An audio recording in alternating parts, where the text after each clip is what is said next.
खोस्की शहर में वफ़ाक़ी हुकूमत पारां पॾे मां बसर ऐं टमाटो घुराइण ख़िलाफ़ एहतिजाजी मुज़ाहिरो कयो वियो। बदीन बचाव तरीक़े जे सॾ ते खोस्की ऐं भरपासे जे आबादगारनि अज़ीज़ुल्लाह डेरो, मुबशिर घुमण, अदनान कायम खानी, मियां खान खोसो, अब्दुल सत्तार बुरड़ो ऐं ॿियनि जी अॻवानी में मुज़ाहिरो कयो। इन मौक़े ते अॻवाननि मीडिया सां ॻाल्हाईंदे चयो त वफ़ाक़ी हुकूमत पारां ईरान मां टमाटो ऐं बसर घुराए पियो वञे, जंहिंजे करे हितां जे आबादगारनि जे मंडियुनि में पहुतल टमाटो ऐं बसर टके धड़ी विकिजी रहियो आहे।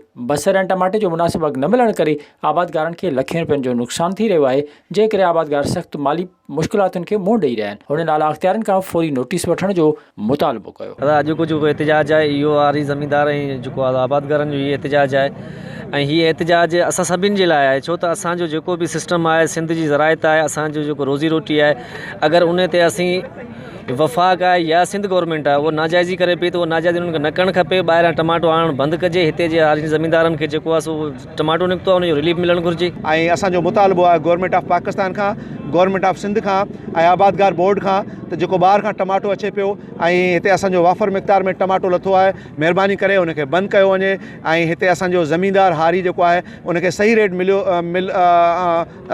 मिलणु घुरिजे। नाइंसाफ़ी आहे। बदीन जे साहिली इलाइक़े जो टमाटो हींअर लहणु शुरू थी वियो आहे।